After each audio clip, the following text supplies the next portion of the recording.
Huh? Alexa, play Obsessed by Mariah Carey because it seems like Taylor gained a new Swiftie. I think to fully understand these two and their feud, we have to enter a time machine and go back all the way to 2009. And this year, the VMAs took place like usual, except one thing that happened was so shocking that it's still talked about to this day. That was of course when Taylor won an award for Best Video by a Female Artist, and when the 19-year-old Taylor went on stage to try and accept her award, Kanye decided to not let that happen as he interrupted Taylor on stage and said this on the microphone. "I'ma let you finish, but Beyonce had one of the best videos of all time. I can't imagine being 19 years old, winning a huge award, and then a 32-year-old rapper comes and ruins your moment." Yup, I didn't know he was 32 at the time either, but he was a full-grown man, basically bullying a teen on stage. This moment has been engraved into the brains of many, or maybe I'm just speaking about myself. But this event alone has been described as a foreshadow into the eventual transformation of Kanye as he is seen as a pop culture villain in today's day and age. Plus, this event also set Taylor as a pop culture victim, whether that's a good or bad thing, but even to this day, that is how they are seen. The night of the 2009 VMAs, Kanye was seen on the red carpet holding a bottle of Hennessy, and as he walked down the carpet, the bottle got more and more empty, which we can assume Kanye just had 2 shots of vodka.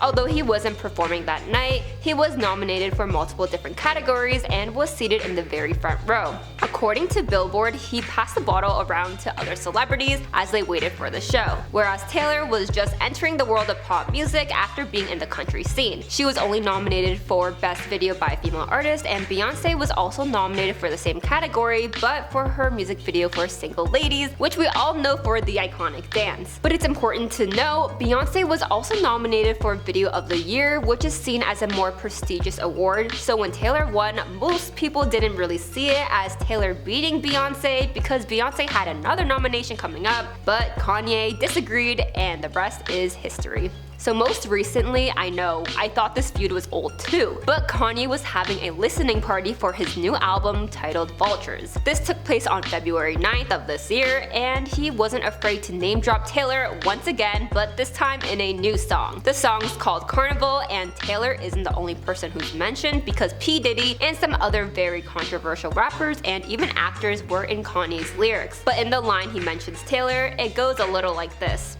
I mean, since Taylor Swift, since I had a rollie on the wrist, I'm the new Jesus Beach. And yeah, Kanye didn't say beach, you can pretty much guess what he did say. But the reason why this is kinda shocking to some is because the last time Kanye mentioned Taylor, it basically started the whole feud, and don't worry, we will definitely be talking about that later on. But now that Taylor is arguably one of the biggest singers currently, I mean her impact has been insane as the economy is literally boosted in the destinations of her Eras Tour and NFL sales, since she's been seen in all the games supporting her boyfriend Travis Kelce, because according to Apex Marketing, Taylor has generated over $331 million for the Chiefs and the NFL. And this doesn't include any of the brands associated with the singer because all of them have also profited. Maybe Taylor should start showing up to my house and boost my generated income.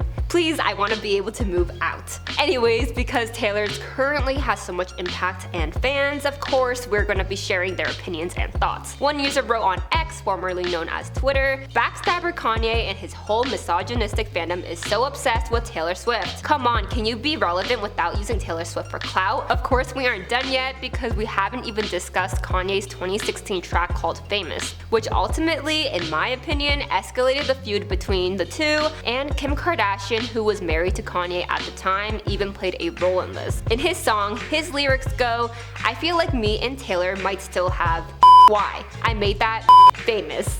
And when he faced backlash, he took it to Twitter because, of course he did, to claim that he had gotten permission from Taylor herself to name drop her, and after they had an hour-long phone conversation. Gigi Hadid and Karlie Kloss are just two of many celebrities who were defending Taylor after the song dropped. Plus, Taylor's own brother Austin even posted an Instagram video of himself, in his words, spring cleaning, and showed himself trashing his Yeezys. Taylor even briefly mentioned this while accepting her Grammy Award as she discussed people will always try to undercut or take credit for the success of young women. But this is far from the end of the infamous feud, because I think it's just getting started. Because Kim inserted herself and said in the July issue of GQ of that year, she claimed how Taylor actually approved of this and said she totally knew that was coming out. She wanted to all of a sudden act like she didn't. I swear my husband gets so much for things when he really was doing proper protocol and even called to get it approved. And then when it couldn't get worse, it did, because Kanye released a music video for Famous, which featured a wax figure of Taylor without any clothes on in bed with Kanye, Donald Trump, Rihanna, Chris Brown, and even Caitlyn Jenner, just to name a few, all laying on a single bed with a singular bedsheet covering them. People were disgusted by this, as Lena Dunham even slammed Kanye in a Facebook post where she said this was a gender stereotype and objectification of women's bodies, as she called this video sickening and disturbing. Many felt bad for Taylor, but also according to Kanye and Kim, she was aware of this, right?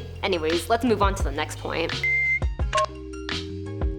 Hello? Yup, the old Taylor can't pick up the phone right now, but apparently Kim can. Just watch out because, well, you're about to find out. Following the whole drama surrounding Famous, Kim did the unthinkable. She decided to take it to Snapchat to provide so-called proof of the phone call, as she showed the conversation between Taylor and Kanye. In the video, you're able to hear Taylor say, "It's like a compliment," and this was after Kanye read the lyrics to her. And then Kanye says, "What I give a about is you as a person and as a friend. I want things that make you feel good," before he thanked Taylor. You can find this video online, but that's just a brief summary about how the conversation is going. But Taylor didn't take much time to respond to those videos with a post on Instagram, basically implying she's never heard the song, as Kanye kinda misled her without her fully knowing the lyrics and how she would have been portrayed as. And then she went ahead and captioned this post with, "That moment when Kanye West secretly records your phone call, then Kim posts it on the internet." Poor Taylor, because it gets even worse for her, as Kanye was on stage at a Drake concert and told the audience, "I'm so glad my wife has Snapchat, cause now y'all can know the truth," before Kim posted these videos. And she actually hyped up her Snapchat seemingly to promote the video, because she was tweeting to tell people they don't want to miss out her Snapchat.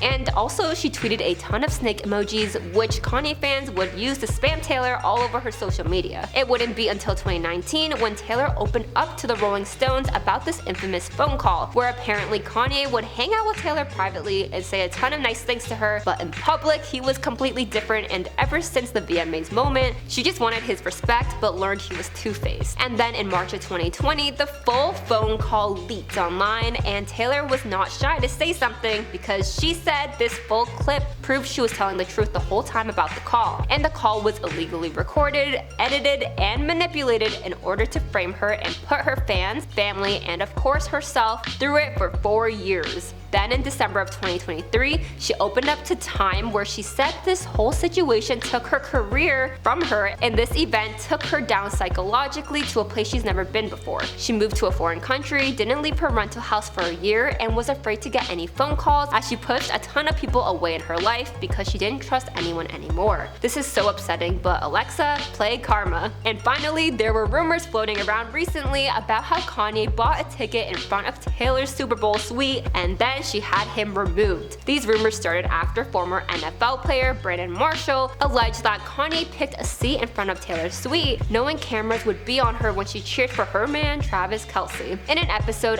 of the I Am Athlete's Paper Route podcast, he says Taylor got upset and made a few calls as everyone got involved, and then Kanye got kicked out. But Kanye's representatives told Forbes that this was completely not true. In fact, Kanye says he's been more helpful to Taylor's career than harmful, which maybe he doesn't remember anything he's done or has been replaced by a clone, because a lot of people believe his music video for Famous alone could be categorized as revenge porn, if you know what I mean. And I know it could be debated, as some people do see Kanye as a way Taylor gained more fame, but personally I think she gained haters and not really fame. I know her name was everywhere, but she was literally in hiding after these incidents because she was so fearful. Plus, she was already well known before Kanye. If anything, he put more male attention on her, and maybe not in a good way. Well, we have made it to the end of today's messy video. Are you a fan of Taylor's or Kanye's? Or none of them at all? Do you think this is gonna be the last feud between these two, or will it become a lifelong one-sided feud? I wanna know all your thoughts down below, and if you made it this far, feel free to like, comment, and subscribe. I'm Melanie with Inform Overload. Have a great day, and I'll see you next time. Bye bye.